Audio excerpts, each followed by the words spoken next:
In this episode of It Came From My Side of the Laundry Room, we're going back to where it all began, so stick around.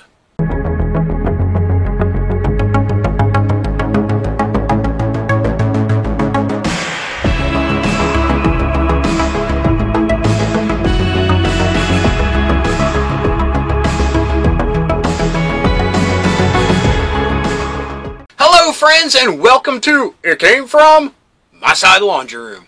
And like I said, we're going back to where it all began. That could only mean two things: a fistful of Joes and some saving throws.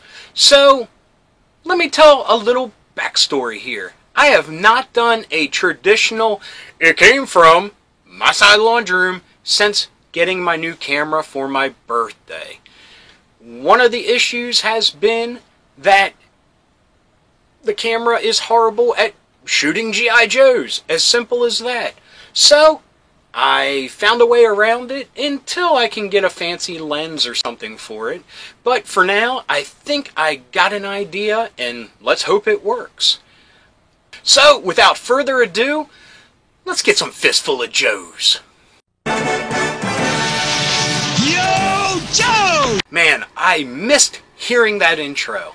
Oh man, it has been a while. Like I said, I haven't even shot a traditional It Came From since my birthday when I got this camera. Whew, this has been a long time coming, and let's just dive in. And for those of you that don't know, I keep all my Joes in these little tubs. I got a bunch of them. And what I do is I simply reach in without looking and grab a fistful of them, and we go over each one of them one by one. So, let's reach in and see what we get. Oh, shouldn't have looked. I'm just so excited. Okay, got a fistful of them. So, let's take a look at them. Hello everybody, and welcome to the new and improved It Came From My Side of the Laundry Room. So, I grabbed a fistful of Joes, and I gotta say, there's some good ones here, so let's take a look. First off, we have Ripper. Let's take him out of the bag here. And first thing you may notice is the color variant. This is a Fun School Ripper. And I've told the story before, but when I hit my when I hit my 30th birthday, I decided I was going to start collecting Joes again. And one of the first places that I looked, because they were a little bit cheaper than getting the OG figures, and I didn't want to jump in with both feet, were the Fun School. I wish I could remember where I got them, what the website was, but one of the first things I wanted to get were the Dreadnoks, because as a kid, I never had them. So I was super excited to add them to my collection first, other than the ones that I still had from when I was a kid. So, hopefully the lighting's good here. Like I said, this is new, and I'm working on it as we go. But you can see there's blue highlights in his ripped up tank top here. His pants are a much darker denim than what they originally were for the figure. But other than that, he's a lot like the original. And I mean, this is, like I said, I jumped into collecting with these. So I didn't play with them much. I bagged them up. Wish I would have kept them carded. You know, that's a regret. Kinda. I enjoy playing with them. Around the time that I started getting back into them, there used to be a station called The Hub. And it was a Hasbro station. So they had G.I. Joe episodes that they would play every night. And like the big dork that I was, I would sit down and watch them every night. And have my toys right there. And I would dig through the ones I had and pull out the ones that would be in the episode that I had. And we have his accessories here. And other than the plastic being a lower quality, they're exactly like the original. You have your Jaws of Life, or in their case, the Jaws of Death. I've already used that joke before when I covered them before. But, I mean, I don't know if you can tell on camera, but the plastic is actually a little bit see-through because it's a cheaper quality and not as dense as the original Hasbro ones. Came with the tubing, which always cool. Came with his backpack. And the molding's pretty good. I mean, it's not as crisp as the original, not as durable, but still really cool. And his awesome gun, which I don't know if you can see in this light, very translucent. Light actually passes through the blade of it. But still, very cool. Very happy to have him in my collection. So, let's push him over here. Get this bag out of here. I'll bag him up later. Next is Wild Bill. Now, this is actually a figure I've had since I got the original Dragonfly when I was a kid. Always a favorite, and I was always going to keep him. Unfortunately, the Dragonfly is long gone, and you can see he's had better days, but still great quality. Just such a big fan. And one of the things that was always cool were his 6-shooters. Now, when they did the 25th anniversary, they finally made them where he had these as actual weapons, not just molded on. So that was very awesome. And removable hat, which, no biggie. This hat is cool no matter what. But just love it. Wish I still had the Dragonfly. I got it for Christmas one year, and it was one of my favorites. Still to this day, it's one of my favorite vehicles that G.I. Joe ever made. Great action features with the, you do this and the propeller would spin. The winch was awesome. I loved the little guns that were where his feet would sit in the cockpit that could turn back and forth. The missiles, I mean, it was a perfect vehicle. I mean, Hasbro knocked it out of the park right out of the gate with G.I. Joe. And as a very early figure and an early vehicle, I mean, it's perfection. So, not much to talk about with him, other than my history with the figure. Now, here is one that they released later. I believe it's the Venom vs. Valor line, I think. Don't see a copyright on the file card. Again, something I wish I would have kept him carded. But this is from, and of course I forget the actual issue number, but when the G.I. Joe team went looking for Quinn, I think.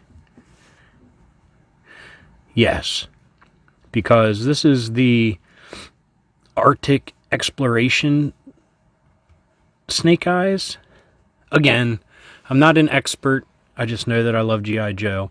But he has the winter gloves on. He has fatigue pants.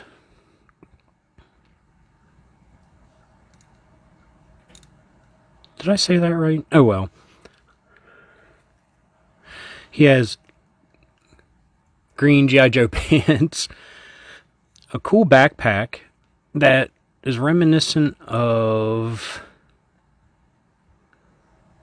not Leatherneck, Lowlight maybe? Again, I'm not an expert. This rifle originally came with Snow Job, and it was the stereotypical rifle that the Joes used in the cartoon, which was always awesome.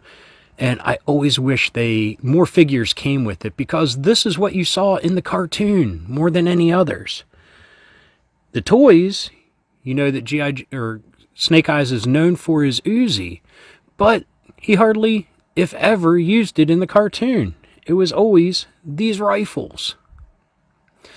So, yes, as a little kid, this is what I knew. The older I got and the more I read the comic, yes, this is Snake Eyes' weapon of choice. But, great figure. I was a little late to the party with this line, so I bought a lot of them from toy dealers at the time when I started collecting again, which is a very long time ago now, over 10 years ago. But I believe he came in a 2-pack, if not a 3-pack, with the comic. I think it was a 3-pack. So, that's him. Next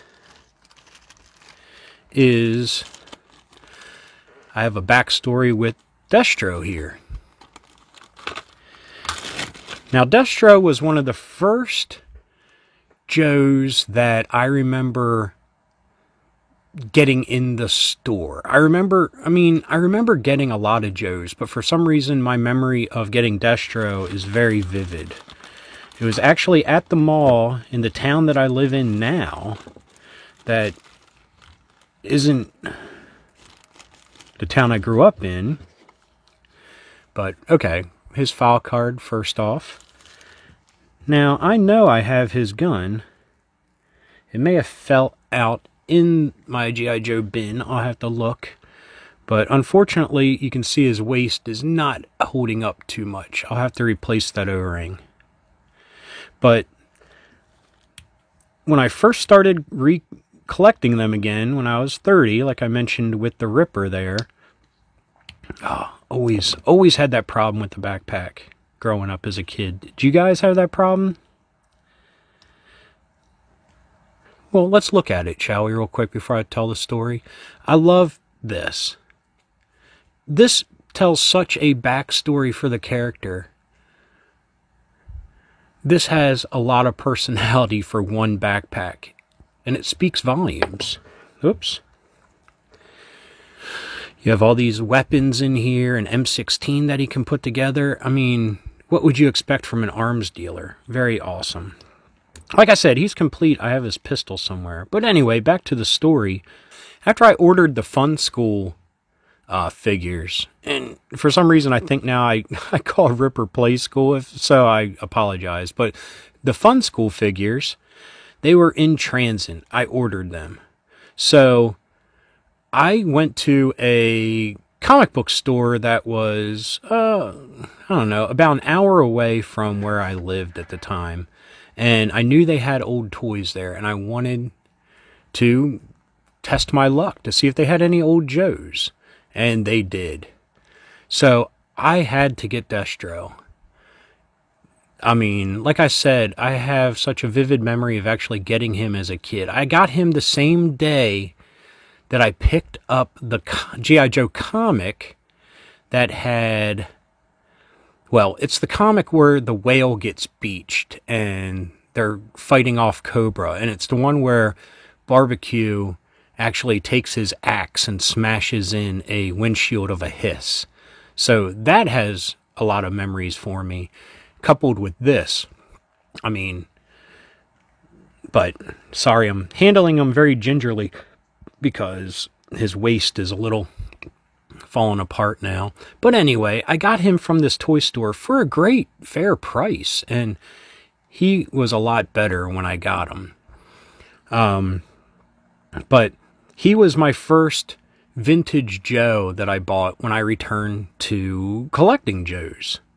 And, I mean, great condition. The chrome, still really great on his head. The paint, great. I mean, his medallion, sweet. But, unfortunately, He's just ready to disco. Anyway, we got one more figure to look at. And I will be obsessing about finding his pistol later. So we'll put him there. Now the next Joe, the last one, is a Cobra. But this was before he joined Cobra. This is Tommy Arashikage.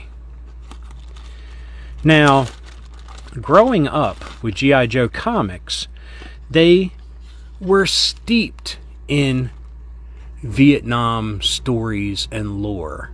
The inspiration from Larry Hama, because he was in Vietnam. So he took a lot of his experiences and put them in the comic. And I loved it. I mean, that was the era of Rambo and Invasion USA and these type of movies where Vietnam was still fresh in everyone's mind. So those are the stories that were being told. Those are the stories that I was watching in movies and TV shows. So the fact that G.I. Joe had them as well made it so realistic for what it was worth. So we got Tommy here, which is Storm Shadow. And that's what Arashikage means. Storm Shadow in Japanese. So when you saw the flashbacks of Stalker, Snake Eyes, and Storm Shadow when they were in the war, this is exactly what he looked like. Look at that. I love this. Molded headband. He has his vest. His t-shirt. The generic green foot soldier G.I. Joe pants that came out during the comic book 3-pack line, which I believe was after the Venom vs. Valor line. But this, I mean, again, wish it was still carded, but not really, because it's not like I'll ever sell them, so they're good for what they are for me. So you have his bow, which reminds me a lot of Naugahyde's bow. I believe this is an M14. And he came with a quiver with 2 arrows, which is cool and all, but I'd much rather have the molded quiver that he had as Storm Shadow originally. But great foreshadowing of the white here. Just a great figure. Little stiff, because I've never really moved him around before. This was one of the ones that I opened up the 3-pack, took them right out and put them in a bag. And the 3-pack came with Stalker and Snake Eyes. Now the Snake Eyes figure is super awesome because he doesn't have a mask on. He just has his bush hat on, but we'll get to him another day. But awesome. I apologize for any wrong information. I apologize for this not looking the best, but this is my first time trying a Fistful of Joes like this. So let me know what your thoughts are, and I'll try to fix it if I can. And if you like it this way, hey, let me know. I always like a nice little pat on the back. But anyway, man, that was great to look at those Joes. And you know what? Let me say it. I've said it before, but I'm no expert. I just know that I love G.I. Joe. And I may have gotten some of the facts wrong, but this is just something I love. I love the nostalgia of the toys. I love playing with them. And I love the comics, the cartoon, anything. But I might be wrong. And you know what? I'm cool with that. Because I'm not in it to be a scholar. I'm in it to have some fun.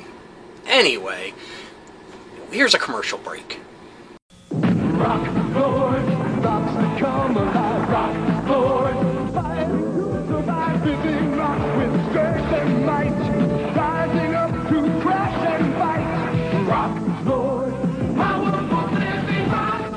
control their appearance, but no force in the universe can contain the power and the fury of Rocklord. Shaking, quaking, crashing, breaking, Rocklord, powerful living rock. He's so separately new from Tonka. I hope you all enjoyed that commercial. What a blast from the past. Old commercials are like a roadmap through our childhood, and they're great. Anyway, like I said, this is going to be a return to where it all began. And where it really all began for It Came From My Side of the Laundry Room was role-playing games. More specifically, the Teenage Mutant Ninja Turtle role-playing games. So, I'm returning to that, and here's a book that I have not covered yet, and that is Mutants in Avalon. So, let's take a page-by-page look at this gem and go over some of the history of it. So, here we go.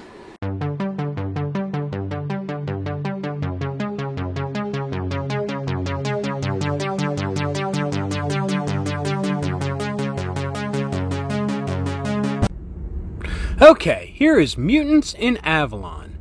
And like I said, the whole premise of It Came From My Side of the Laundry Room started with Teenage Mutant Ninja Turtles and Other Strangeness. I covered the first book in an episode, and then a couple episodes after that, I covered 3 of the supplement books.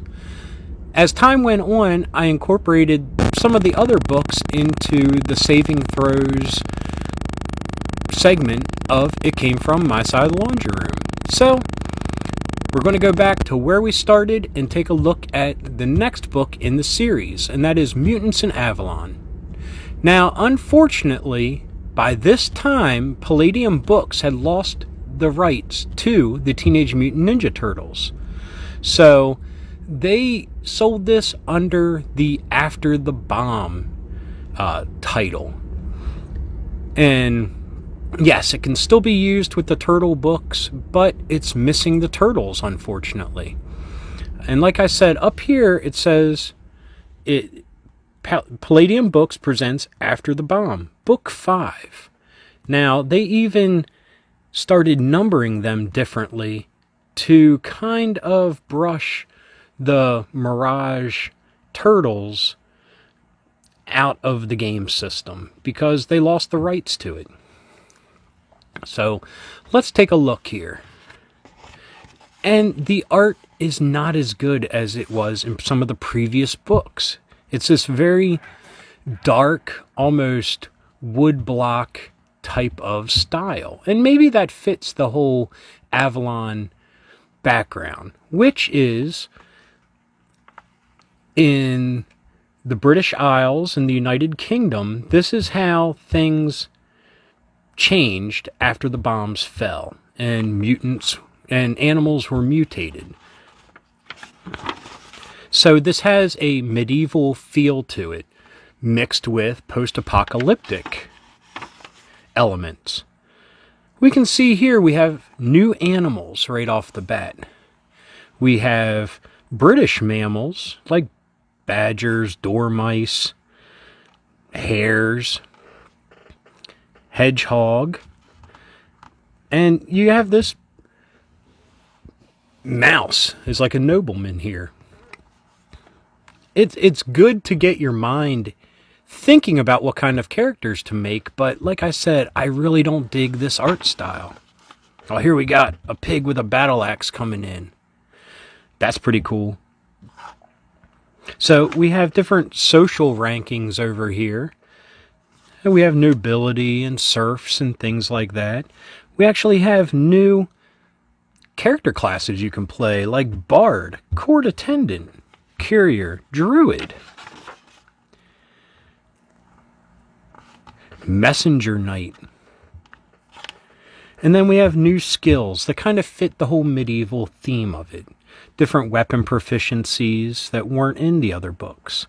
And you still have some modern things here, like pilot jet fighter, pilot helicopter, military submarine. That'd be interesting for a game. And we have new character origins that kind of fit the post-apocalyptic medieval setting. We have some new animal descriptions here, like the coot. It's a small black waterfowl, similar to a duck. We have a coypu here, which is a small rodent that resembles a beaver or a large water rat with an attitude problem. Got goose, a gull, like a seagull. Got your hedgehog here.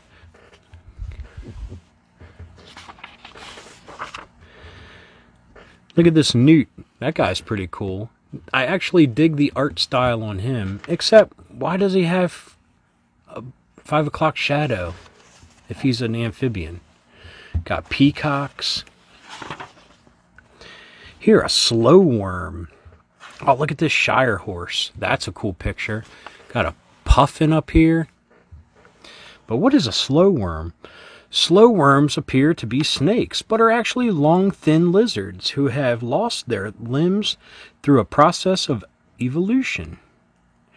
They have tiny claws still just visible outside their skins. They are brown on top with a black belly. They have sharp teeth, but their bite is not poisonous. Slow worms are actually very timid and can contract their muscles so rigidly that they can be not moved or bent. That could be pretty cool for a character. Here we have a water vole. That's pretty cool. Looks like he's going to come out and bean somebody. And look at this. That just gives it a really fantasy type medieval feel. Here we got mutant slugs and snails. And these are used as mounts. Look at that. That's a very awesome picture.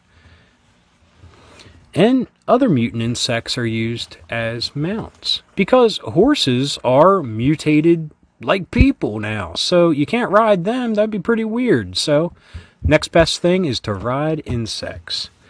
So we got ants, bees, butterflies, dragonflies, beetles, wasps. There's a close-up of the dude riding the snail. And look at that. Unfortunately, the snail has taken some shots. So hopefully he's okay. But this is the history of Britain after the crash, or after the bomb. Here's a map of the area.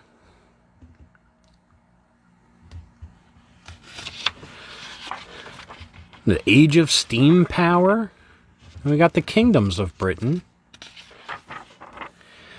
Look at this dude.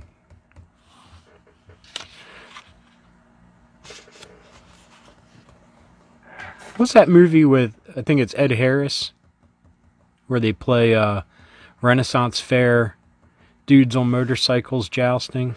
Kind of reminds me of that. See, I'm not a fan of this.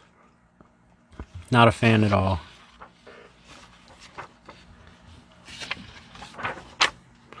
This is a pretty neat picture, though.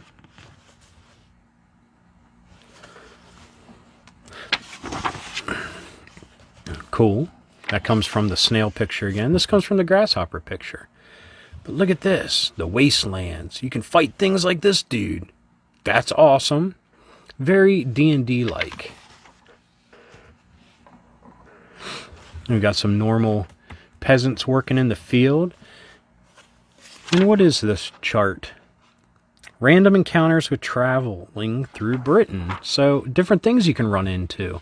Like a scene of a battle. Even evil mutant band. A radiation zone.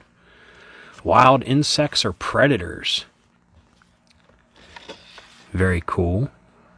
A druid shrine. Ooh. Always love that picture.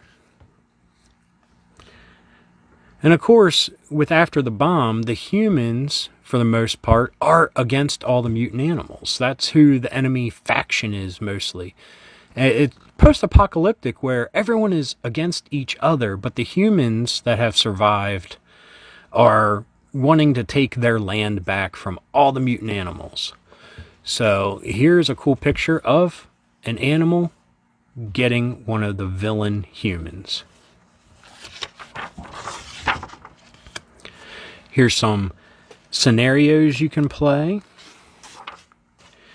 And you got SAECSN soldier stats, which are the humans that have survived.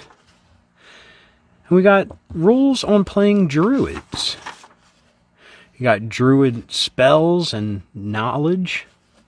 Here's write-ups on all the different spells. Herbalism, levitation, floating, shape-changing. Very cool. Got earth magic.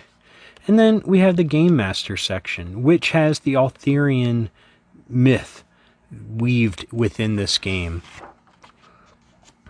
And I have to say, it's very cool, but if I was to run a game with this, I would definitely change it, because the thing I don't like about this is they have made the Knights of the Round Table have full human looks, and I'm not a fan of that.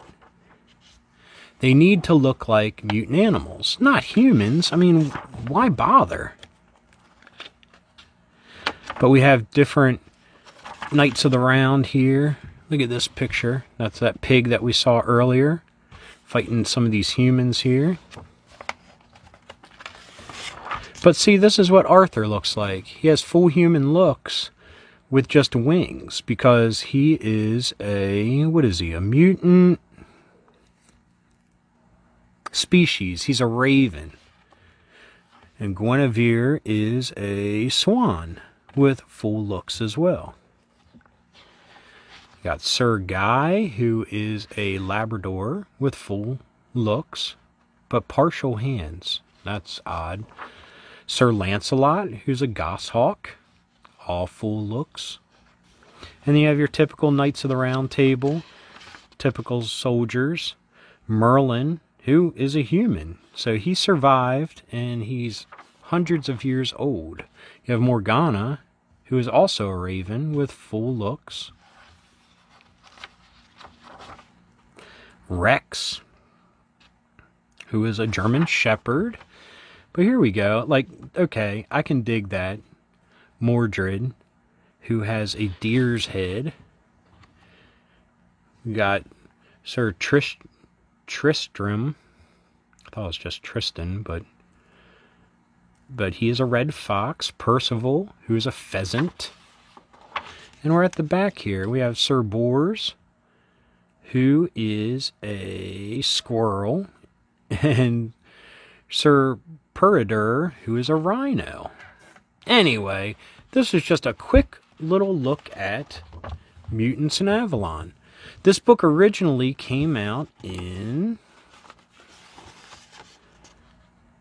let's see here, trademark 1991. So yeah, the Turtles were long gone by this time. They were being radical and tubular in their cartoon. We had a movie released, and they were long gone from the role-playing game. So, like I said, this is just a quick look at this, and getting back to my roots, because this is where it all started, with the Teenage Mutant Ninja Turtles role-playing game. So, thanks for watching. I really miss going over books like that. I'm glad I got this new thing set up that we can look at them together page by page, and I'm not holding up the book. You really lose a lot in the translation when I'm just holding it up, opposed to just flipping through it page by page. So, now, I know that's not everyone's cup of tea, but I love it, and I love talking about it. So anyway, that has been It Came From My Side of the Laundry Room.